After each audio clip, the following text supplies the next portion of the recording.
제가 사라져가는 공예를 보존하기 위해서 전문가로서 많은 시도를 하고 있는데요. 우리 공예의 많은 뿌리는 통영에 있습니다. 이순신 장군이 이제 통제사로 통영 지역에 발령이 났을 때 이미 통영에는 가죽과 목공예, 나전칠기, 금속공예 이런 것들이 존재하고 있었습니다. 왜 그랬을까요? 간단합니다. 공예는 자연에서 주는 산물들을 자연에서 오는 모든 것들이 재료가 되기 때문에 여기에 의지하고 살 수밖에 없습니다. 통영은 이와 같은 자연 조건이 우리나라에서 아마도 가장 훌륭한 곳 중에 하나입니다.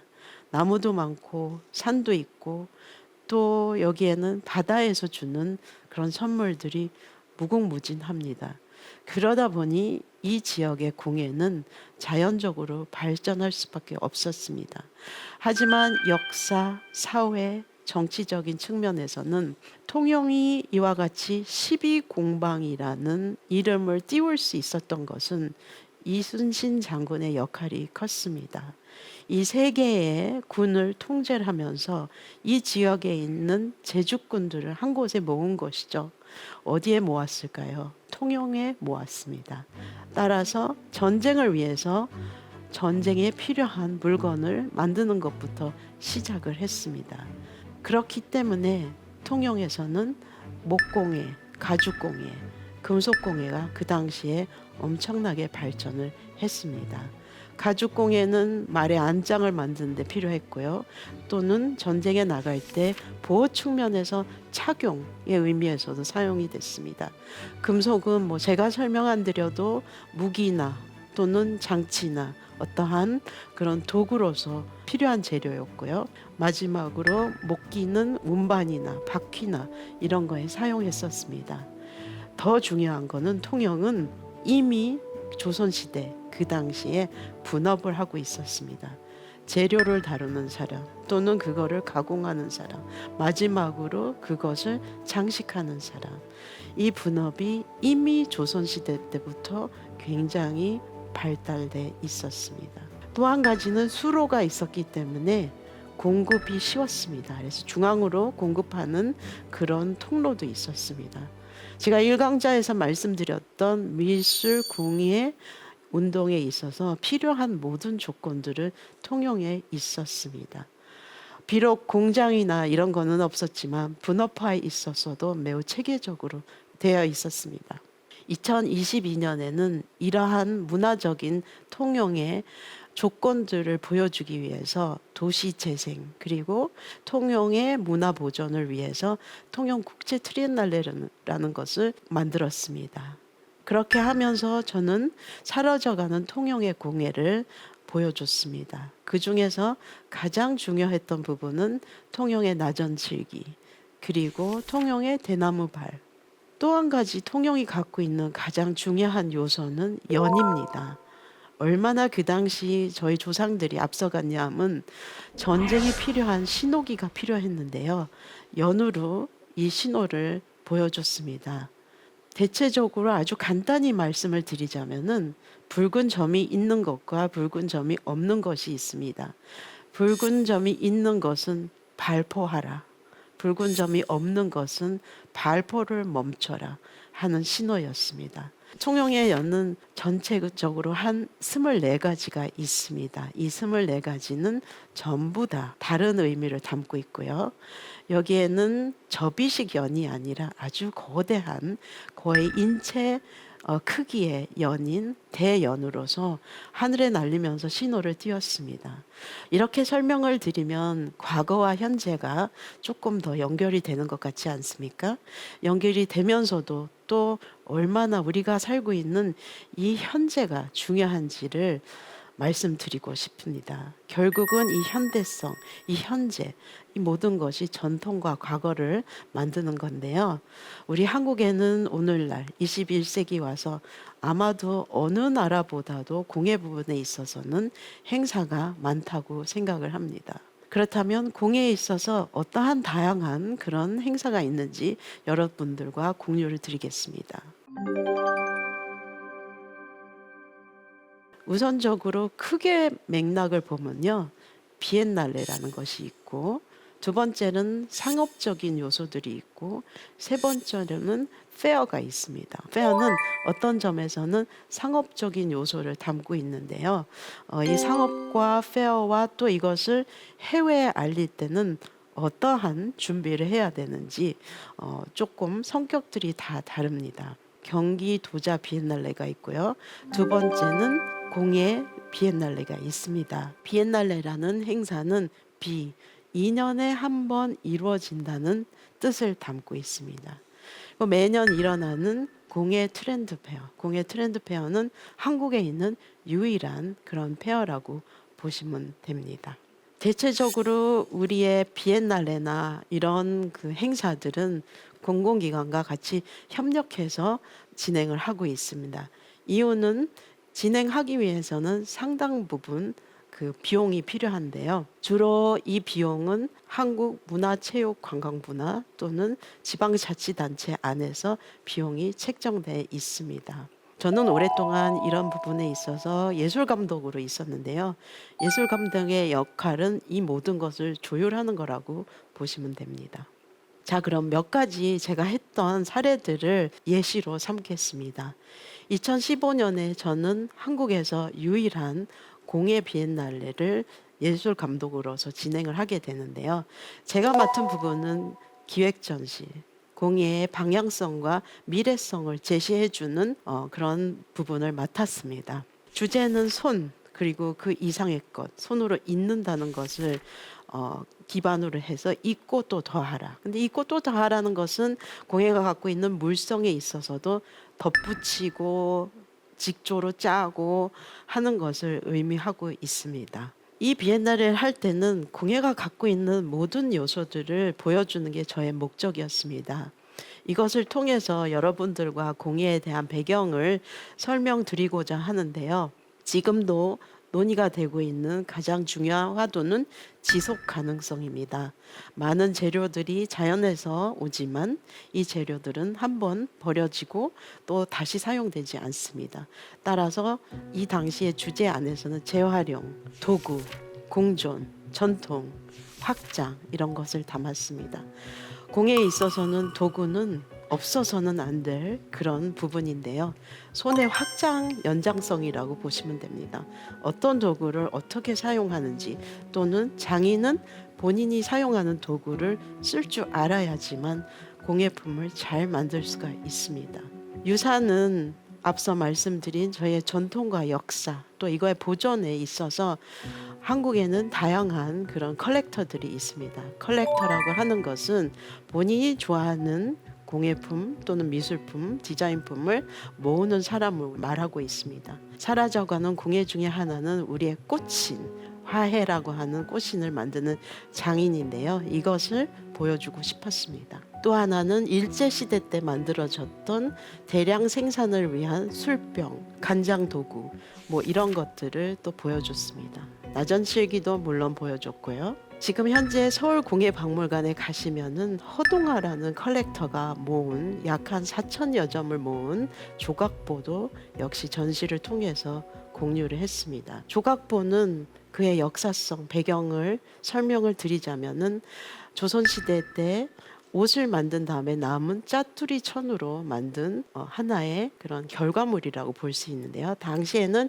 이것을 포장을 위한 그런 용도로 사용을 했습니다. 도자 뭐 이런 부분은 너무도 우리가 훌륭하게 잘 하고 있어서 그것 또한 역시 전시에 담았지만 이것을 3D 프린터, 미래의 우리 아이들, 후손들을 위해서 어떻게 공예를 과학과 접목시킬 수 있을까 하는 고민을 했습니다. 따라서 제 전시를 통해서 저는 공예에 대한 확장성, 과학과 접목을 보여줬습니다. 이것은 손에 흙을 묻히지 않아도 물레로 찰 수 있는 어떠한 형태를 만들 수 있는 전자물레입니다. 3D 프린팅이 2015년에는 그다지 많이 알려지지 않은 시기에 3D 프린팅을 보여주면서 영국 왕실에서 만들었던 모자와 갓을 접목시켜서 보여줬습니다. CNC 커팅이라는 기계로 절단을 하고 접합을 하는 부분도 조명을 통해서 보여줬습니다. 전시는 단순히 어떠한 예술품을 보는 그런 공간이 아닙니다. 미래에 대한 제시도 하고 또 저희가 발전할 수 있는 요소들을 같이 공유하는 어떠한 그런 의견들을 나누는 공간이라고 할 수 있습니다. 자연스럽게 이런 부분들을 녹여서 전시를 통해서 보여주면서 과학이 줄 수 있는 산물들, 예를 들면 야광 이런 조명이라든지 또 신소재라든지 이런 거 역시도 전시를 통해서 보여줬습니다. 유리공예는 아직까지도 저희 나라에서는 많이 확장되지 못하고 있는 이유는 유리를 녹이는 화로가 그닥 많지 않습니다. 이것을 가동하기 위해서는 24시간 365일 가동해야 하다 보니 유리를 하는 사람은 많지가 않습니다. 따라서 제가 하는 전시에서 꼭 여기에 조명을 하고 싶었고요. 지금 보시는 이 설치 작업은 부산의 가문 F1963이라는 고려 제강과 또 같이 확장됐던 작품인데요. 고무줄과 북한에서 떠내려온 나무를 응용해서 만든 설치 작업입니다. 보통 전시장이 운영 안 될 때는 이와 같은 그런 공간이지요. 제가 전시했던 청주 공예 비엔날레는 옛 연초 제조창, 담배를 저장했던 그런 공간이었습니다. 그런 모습들을 보여주고 싶어서 공간이 갖고 있는 원래의 형태도 전시에 담아봤습니다. 전시에 있어서는 트렌드, 플로우, 소비자의 성격 이런 것들이 굉장히 중요하지요. 예술 감독으로서 이런 거를 제가 공부를 안 하고 연구를 안 한다면 여러분들이 전시를 왔을 때 이건 과연 어떤 이야기를 하는 거지? 뭘 도대체 말하고자 하는 거지? 이런 의문점들을 가질 수 있습니다. 공예 트렌드 페어는 한국에 하나밖에 없는 소비 형태의 트렌드 페어입니다. 그야말로 여기 오셔서 마음에 드는 것들을 구매하고 또 애호하고 일상생활에 가치관을 도입할 수 있는 아주 좋은 그런 행사인데요. 지금까지 약 14년 동안 진행해 왔고 매번 여기에 주제라든지 컬러라든지 이런 것들이 다릅니다. 저는 2016년에 여기에 예술 감독을 했었고요. 이 당시에 쇼핑의 개념을 처음 도입을 해서 판매를 촉진하는 것이 목적이었습니다. 비엔날레와 페어는 성격이 아주 다릅니다. 그리고 또 해외에서 한국 문화를 알릴 때는 생각해야 할 것들이 많습니다. 우리가 미국을 생각하면 뭐 햄버거를 떠올릴 수 있고 뭐 헐리우드를 떠올릴 수 있고 이런 고정관념들이 있듯이 자 그럼 한국을 떠올리면 어떤 것들이 서구에 있는 사람들한테는 연상이 될까요? 가장 쉬운 건 도자기입니다. 2017년에는 제가 25명을 섭외를 해서 미국에서 페어를 운영한 적이 있습니다. 페어를 가면은 설치를 하고 한국적인 그런 설치로 연출을 해야 합니다. 주로 작가들과 같이 가서 설명을 하고 그 공간 안에서 가장 이해를 하기 쉽게끔 설명을 하는데요. 과연 미국인들이 우리 공예에 대해서 얼마나 많이 알까요? 또는 유럽인들은 우리 공예가 무엇인지 알 수가 있을까요? 없습니다. 아직까지도 한국의 공예 하면 해외에서는 청자를 제일 먼저 떠올리고요. 그 다음에는 달 항아리 이 정도라고 보시면 됩니다. 그래도 불구하고 지난 10년 동안 스위스, 영국, 프랑스, 미국에서 전시를 끊임없이 해왔습니다. 짧으면 일주일, 길면 석 달까지 하는데 그거를 매일매일 운영하기란 쉽지 않습니다. 하지만 그걸 매일매일 설명을 하고 일을 하는 이유는 그만큼 한국의 문화가 전파가 되기 때문입니다. 한국인들은 아직까지도 많이 해외에 나가서 활동을 못하고 있는 부분 중에 하나는 언어가 문제이겠지요.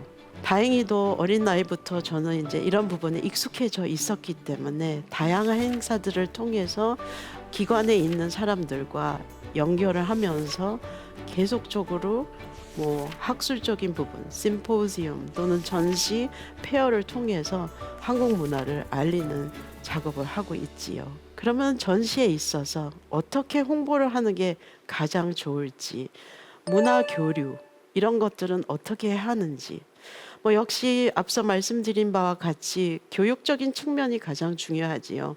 공간 안에서 작품을 설명을 하고 또 작품의 배경을 설명을 하고 또 이 사물이 갖고 있는 역사성에 대해서 설명을 하지요.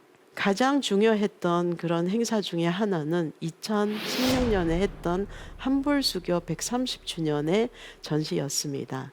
이 전시는 한국에 있는 대표적인 도자기를 바탕으로 해서 사진, 설치 미술, 미디어 아트 이것들을 한 곳에서 다 보여줬습니다. 역시 이들도 그 고정관념이 있어서 이 전시를 구상을 할 때는 달 항아리와 옹기와 또는 고려 청자를 기반으로 해서 전시를 풀어달라는 요청을 했습니다. 과연 우리 자신들은 한국의 고려 청자, 백자를 그렇게 우리의 문화의 상징성이라고 생각을 하고 있을까요? 지금 보시는 오른편의 이미지는 신미경이라는 작가가 비누로 만든 도자기 형상들입니다. 이 도자기 형상들은 우리나라 또는 아시아에 있는 도자기에서 영감을 받아서 비누로 만든 것입니다. 역시 이 작가는 서양에서는 어떤 것을 문화적으로 선호하는지를 인지를 하고선 작품을 만들었습니다. 다수의 작품들이 그런 배경을 갖고 있습니다. 왜 그만큼 유럽이나 미국에서는 한국의 청자와 백자를 중요시 여기고 이것을 한국의 상징성이라고 생각을 할까요? 그 이유는 그만큼 고온도에서 도자기를 구울 수 있는 나라는 한국과 중국밖에 없었습니다. 그 역사성은 뿌리 깊게 있습니다. 17세기에 유럽에 전파되면서 이들은 고온도에 굽는 방법과 재료들을 연구했지요. 그러다 보니 여러 실패를 하고 또 도저히 그 과학적인 부분과 그 기술적인 부분을 이해할 수 없어서 유사한 것들을 아주 낮은 온도에 구울 수 있는 백색의 흙으로서 시도를 했습니다. 지금 보시는 이 작품은 조선시대 백자에 있는 청아무늬, 그러니까 갈색빛이 도는 철의 성분으로 그림을 그린 도자기를 재해석한 거라고 보면 됩니다.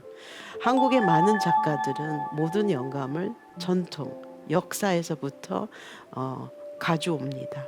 가져와서 이것을 본인만의 표현으로 바꾸는데요. 이 작가의 같은 경우에는 미술 공부를 하는 대상을 기본으로 해서 조선시대 때 백자 형태에다 연필로 그린 유일한 하나의 표현이라고 보시면 됩니다. 1강자에서도 말씀을 드렸지만 달 항아리는 끊임없는 해석을 하고 있습니다. 버나드 리치를 통해서 루시 리, 오늘날 영국박물관에 소장돼 있는 이 달 항아리의 근거를 오른편에서 볼 수가 있습니다. 구본창 작가는 그 달 항아리를 찍어서 마치 달의 모습처럼 표현을 했습니다.